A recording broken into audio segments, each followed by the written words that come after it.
خطبہ نمبر 1۔ اس خطبے میں امیر المومنین علیہ السلام نے مختلف مجلسوں، معرکوں اور پیش آنے والے حادثوں میں خطبوں کے انداز میں ارشاد فرمایا ہے۔ بسم اللہ الرحمن الرحیم۔ حمد و سپاس کا سزاوار وہ ہے کہ قوت نطق کلام رکھنے والی تمام ہستیاں اس کی مداح و ثنا سے عاجز و درماندہ ہیں، جس کی نعمتوں کو شمار کرنے والے گننے سے قاصر ہیں اور جس کا حق نعمت کوشش کرنے والے نہیں ادا کر سکتے۔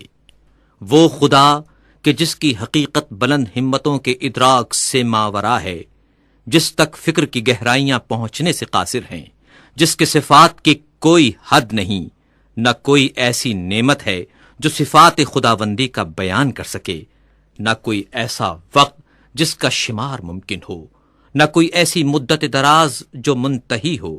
اس نے خلائق کو اپنی قدرت اور اختیار سے پیدا کیا اور ہواؤں کو اپنی رحمت اور مہربانی سے پھیلایا، اور متحرک و لرزاں زمین کو سنگھائے بزرگ پہاڑوں سے میخ خوب کیا اور مستحکم و استوار فرمایا۔ دین کی پہلی بنیاد خدا کی معرفت ہے، اور معرفت کا کمال اس کی تصدیق ہے، اور کمال تصدیق توحید ہے، اور کمال توحید اس کو ہر چیز سے برتر ماننا ہے۔ یہ کمال اخلاص صفات کی ذات سے نفی ہے، کیونکہ ہر صفت غیر موصوف ہے اور ہر موصوف غیر صفت ہے۔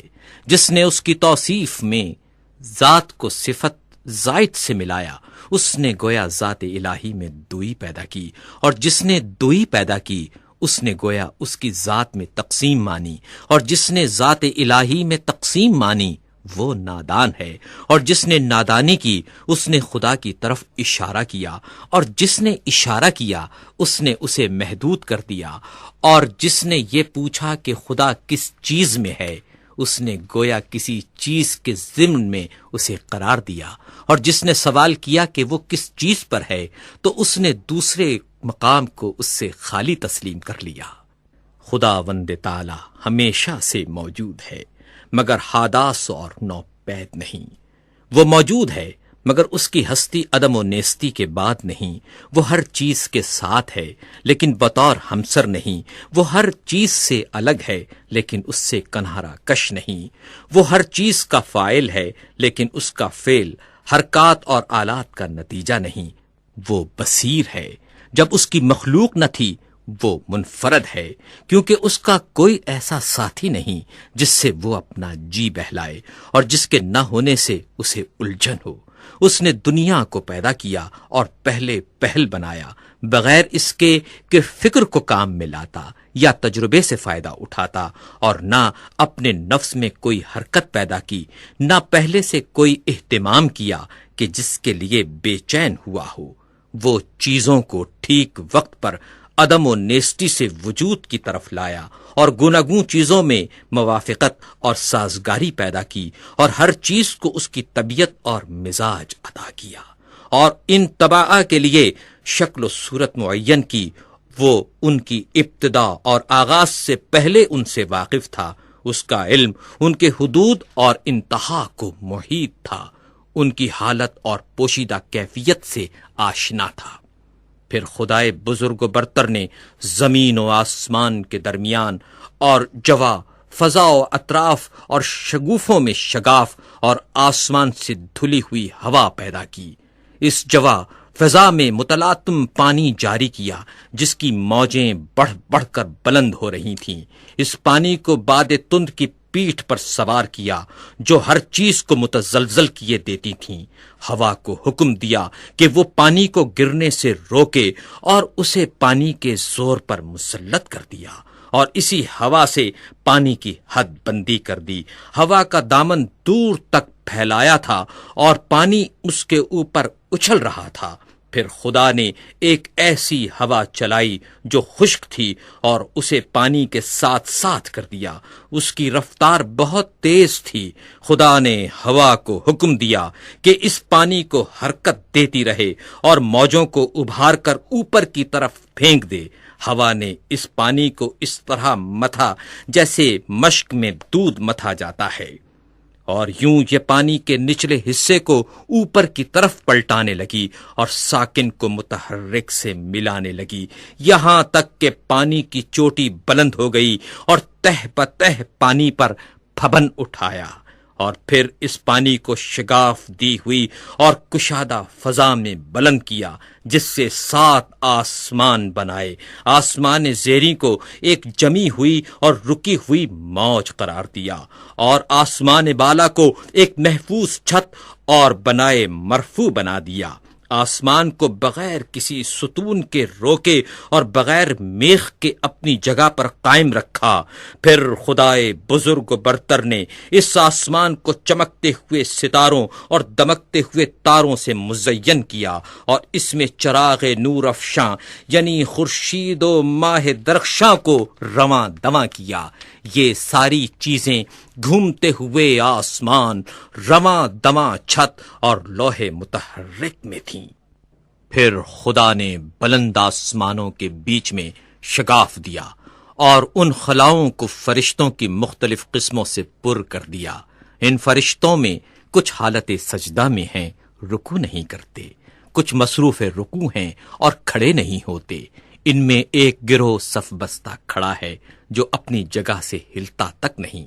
کچھ وہ فرشتے ہیں کہ تسبیح خوانی میں مصروف ہیں مگر ذرا نہیں تھکتے۔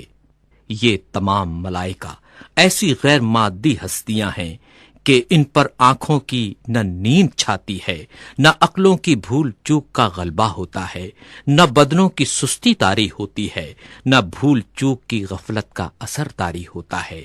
انہی فرشتوں میں ایک قسم کے وہ ہیں جو خداوند متعال کی وحی کے امین ہیں، اس کے پیغمبروں اور رسولوں کے پاس پیامبر بن کر اور احکام و فرامین الہی لے کر آتے جاتے ہیں۔ انہی میں ایک قسم ان فرشتوں کی بھی ہے جو اس کے بندوں کے نگہبان اور اس کی جنتوں کے دربان ہیں۔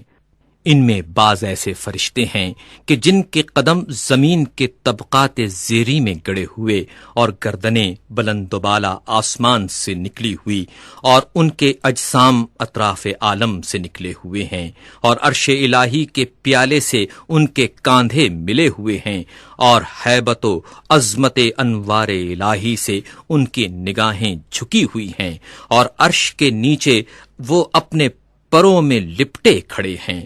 ان کے اور دوسرے ملائکہ کے درمیان حجاب ہائے عزت و پردہ ہائے قدرت پڑے ہوئے ہیں۔ یہ فرشتے اپنے رب کا تصور صورت کشی سے نہیں کرتے، نہ اوصاف خلائق کو اس کے اوپر جاری منطبق کرتے ہیں، نہ اسے کسی مکان میں محدود کرتے ہیں، نہ امثال و نظائر سے اس کی طرف اشارہ کرتے ہیں۔ امیر المومنین علیہ السلام نے تخلیق آدم کے متعلق خطبہ دیتے ہوئے ارشاد فرمایا، پھر جب خداوند متعال آسمان و زمین، خورشید و ماہ و سیارگان پیدا کر چکا، اس نے جائے سنگلاخ و ہموار زمین، شور اور ارض خاکی سے جو قابل کاشت تھی پارائے خاکی اکٹھا کیا، اس کو پانی میں سانا تاکہ وہ خالص اور پاکیزہ ہو جائے، پھر اسے تری سے گوندھا یہاں تک کہ زمین کے عناصر ایک دوسرے میں پیوست ہو گئے۔ اس سے خدا نے ایک صورت پیدا کی، اس میں کچھ ٹیڑھی ہڈیاں تھیں، اعضا تھے، جوڑ تھے، پٹھے تھے۔ اسے ایک خاص مدت اور مخصوص وقت تک اسی طرح رکھا، یہاں تک کہ وہ سوکھ کر خشک ہو گئی اور سخت ہو کر کھنکھناہٹ دینے کے قابل ہو گئی۔ پھر خدا نے اس میں اپنی روح پھونک دی۔ اب ایک ایسا انسان پیدا ہو گیا جو ذہین ہے اور ذہن سے کام لیتا ہے، جو صاحب فکر ہے اور فکر کو کام میں لاتا ہے، جو صاحب اعضاء و جواہر ہے اور ان سے خدمت لیتا ہے۔ وہ اپنے اعضاء کو جس طرح چاہے جنبش دیتا ہے، صاحب فہم و فراست ہے، حق اور باطل میں تمیز کر سکتا ہے۔ وہ چکھنے کی حس کا مالک بھی ہے اور سونگھنے کی حس کا بھی۔ وہ رنگ اور جنس میں امتیاز کر سکتا ہے، مختلف رنگوں کی مٹی سے بنا ہوا، ان اخلاط سے ترتیب دیا ہوا جو ایک دوسرے سے معارض ہیں، گرمی سے بھی اور سردی سے بھی، تری سے بھی اور خشکی سے بھی، اندوہ و خوشحالی سے بھی۔ خدا نے یہ مخلوق پیدا کی اور آدمی نام رکھا۔ پھر خدا نے فرشتوں سے چاہا وہ اس کی امانت کا حق ادا کریں اور انہیں اپنے عہد و وصیت کی جانب متوجہ کیا کہ آدم کو سجدہ کریں اور اس کی عظمت و بزرگی کے سامنے سرے نیاز خم کر دیں۔ چنانچہ خدا نے حکم دیا، اے فرشتو آدم کو سجدہ کرو۔ سب نے سجدہ کیا سوائے ابلیس کے، جسے آدم کو سجدہ کرتے ہوئے غیرت دامنگیر ہوئی اور اس پر شقاوت طاری ہو گئی۔ اپنے آگ سے پیدا ہونے کا خیال کر کے اس نے غرور کیا اور مٹی کے بنے ہوئے آدم کو حقیر و کم مایا جانا۔ اللہ نے اس کو مہلت عطا فرمائی کہ غضب الہی کا وہ مستحق ہو جائے اور بدبختی پورے طور پر تمام ہو جائے اور وعدہ پورا ہو کر رہے۔ چنانچہ خدا نے فرمایا، تجھے وقت معلوم تک کے لیے مہلت دی جاتی ہے۔ پھر خدا نے آدم کو ایسے مکان میں رکھا جس میں زندگی کی ہر آسائش مہیا تھی، اور یہاں وہ بڑی عافیت اور امن سے تھا۔ نیز شیطان اور اس کی دشمنی سے ہوشیار اور چوکنا رہنے کی تاکید بھی کی، لیکن آخر کار شیطان نے آدم کو دھوکہ دے ہی دیا، اس بات سے جل کر کہ وہ جنت میں ابرار کی مرافقت سے بہرور ہو رہا ہے۔ چنانچہ آدم نے یقین کا شک سے اور عزمیت کا کمزوری سے سودا کر لیا، اور مسرت کو خوف سے اور فریب خردگی کو شرمندگی سے بدل ڈالا۔ پھر اللہ سبحانہ و تعالی نے اس کی توبہ قبول کر لی اور اپنے کلمہ رحمت سے اسے نوازا، اس سے جنت میں پھر بلا لینے کا وعدہ کیا، پھر اسے دار البلا میں اتارا جو تولد و تناسل کی دنیا ہے۔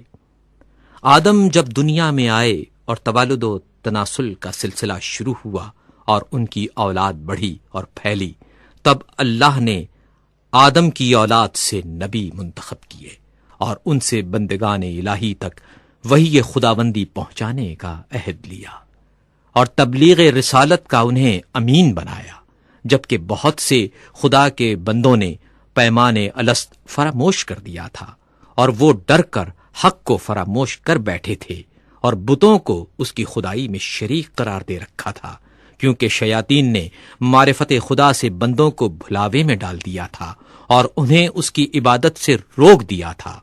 پس خدا نے ان میں لگاتار رسولوں کو بھیجا تاکہ وہ خدا کے بندوں سے عہد الست کا حق ادا کرائیں اور اس کی فراموش کردہ نعمتوں کو یاد دلائیں اور تبلیغ کر کے محبت قائم کریں، اور ان عقلوں میں جو وہم اور شک کے گرد و غبار میں دفن ہو گئی ہیں پھر سے ابھار دیں اور چمکا دیں، اور وہ نشانیاں جو سروں پر چھائے ہوئے آسمانوں میں ہیں انہیں دکھائیں، اور جو فرش زمین میں ہیں انہیں سمجھائیں، اور انہیں بتائیں کہ کیونکہ اچھی باتوں سے زندگی اچھی بنتی ہے، اور مہلت کیونکہ انہیں فنا کے گھاٹ اتار دیتی ہے، کیونکہ رنج و غم کی کثرت انہیں بوڑھا بنا دیتی ہے، اور کیونکہ آفات و حوادث کا تو اثر ہوتا رہتا ہے۔ خدا نے اپنی مخلوق کو کسی نبی، مرسل یا نازل شدہ کتاب یا حجت لازمہ یا راہ روشن کے بغیر نہیں چھوڑا۔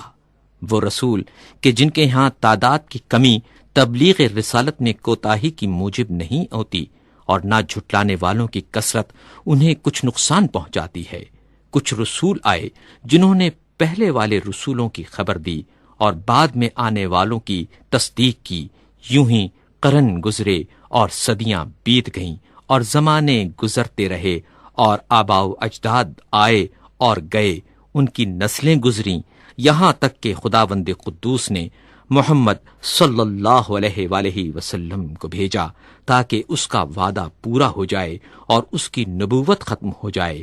انبیاء سے اس نے اس رسول صلی اللہ علیہ وآلہ وسلم کے بارے میں عہد لے لیا تھا، ان کی علامتیں مشہور اور ولادت باعزت ہے۔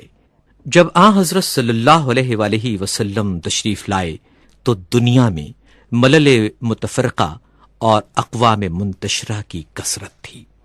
مختلف فرقے تھے، بعض وہ کہ خدا کو بندوں سے تشبیہ دیتے تھے اور اسے مخلوقات کی طرح جانتے تھے، بعض وہ تھے جو اس کے نام میں تحریف کرتے تھے جو اس کی ذات سے کوئی تعلق نہیں رکھتے تھے، کچھ ایسے جو اس کے علاوہ کسی غیر کے لیے رائے دیتے تھے۔ رسول صلی اللہ علیہ وآلہ وسلم نے انہیں گمراہی سے ہدایت کی طرف نکالا، انہوں نے انہیں جہالت سے بچایا۔ پھر خدا نے چاہا اپنے رسول صلی اللہ علیہ وآلہ وسلم سے ملاقات کرے، وہ اپنے رسول صلی اللہ علیہ وآلہ وسلم سے راضی تھا۔ اس نے اپنے رسول کو اس بات سے ماورا سمجھا کہ وہ دنیا میں رہے اور اس کی سختیاں سہے، لہٰذا اسے کرامات اور بزرگی کے ساتھ اٹھا لیا صلی اللہ علیہ وآلہ وسلم۔ پھر حضرت صلی اللہ علیہ وآلہ وسلم نے تم میں وہی چھوڑا جو اور انبیاء نے اپنی امتوں میں چھوڑا تھا، کیونکہ گزشتہ انبیاء نے اپنی امتوں کو یوں ہی بغیر کسی روشن راستے اور مستقل نشانی کے نہیں چھوڑا تھا۔ تمہارے رب کی کتاب اب رسول صلی اللہ علیہ وآلہ وسلم کی وفات کے بعد تمہارے پاس ہے۔ رسول اللہ صلی اللہ علیہ وآلہ وسلم نے اس کے حلال و حرام کو واضح کر دیا، اس کے فرائض و فضائل کو، اس کے ناسخ اور منسوخ کو، اس کی رخصت اور عظمیت کو، اس کے خاص اور عام، اس کے عبر و امثال کو، اس کے مرسل اور محدود کو، اس کے حکم اور متشابہ کو اچھی طرح کھول کر بتا دیا، اس کے مجملات کی تفسیر کر دی، اس کے اسرار اور گہرائیوں کو ظاہر کر دیا۔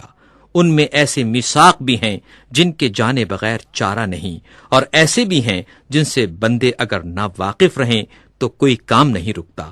وہ بھی بتایا جس کا فرض ہونا کتاب قرآن حکیم سے ثابت ہے، اور وہ بھی جس کا منسوخ ہونا سنت رسول سے واضح ہے۔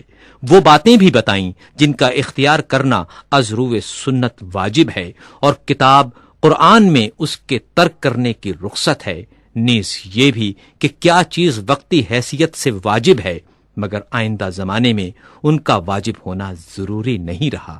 پھر محرمات کی تقسیم ہے، ان میں کچھ ایسے کبیرہ ہیں جن کے ارتکاب پر کتاب الہی نے جہنم کی آگ سے ڈرایا ہے، کچھ صغائر ہیں جن میں مغفرت کی امید ہے، کچھ ایسے مقامات ہیں کہ ان کا صدور مقبول بارگاہ الہی ہے، اور کچھ وہ ہیں جن میں بندے کو اختیار ہے۔ امیر المومنین علیہ السلام نے پہلے خطبے میں حج کا ذکر کرتے ہوئے ارشاد فرمایا، خدا نے تم پر اپنے گھر کعبے کا حج فرض کر دیا ہے، وہ گھر جسے دنیا بھر کے لیے قبلہ بنایا ہے۔ اس کی طرف لوگ یوں لپکتے ہیں جس طرح چوپائے گھاٹ پر ٹوٹ پڑیں، اور اس طرح شوق سے یہاں ٹوٹ کر آتے ہیں جیسے کبوتروں کی ٹکڑی۔ اس حج کو اس نے اپنی جلالت کے سامنے بندوں کی فروتنی کی پہچان قرار دیا ہے۔ اس نے اپنی مخلوق سے ان لوگوں کو چن لیا ہے جو اس کی آواز سنتے ہیں، جو اس کی دعوت پر لبیک کہتے ہیں، جو اس کے قول کی تصدیق کرتے ہیں، اور اس کے نبیوں کے مقامات پر کھڑے ہو کر ایسے دکھائی دیتے ہیں جیسے وہ ملائکہ جو عرش الہی کے طواف میں مصروف رہتے ہیں۔ یہ لوگ عبادت کے بازار سے خوب نفع کماتے ہیں اور جمع کرتے ہیں، اور اس کے وعدہ مغفرت کی طرف جلد جلد تیزی سے قدم بڑھا رہے ہیں۔ اس گھر کو خدا نے اسلام کی نشانی قرار دیا ہے، یہ پناہ لینے والوں کے لیے جائے پناہ ہے۔ اس نے حج کو فرض قرار دیا ہے اور اس کے حق کو واجب کردانا ہے، اور اس کی زیارت تم پر لازم کر دی ہے۔ چنانچہ خدائے بزرگ و برتر فرماتا ہے، اللہ کی طرف سے ان لوگوں پر حج فرض ہے جو زاد راہ رکھتے ہیں، اور جس نے انکار کیا تو خدا سارے عالم سے بے نیاز ہے۔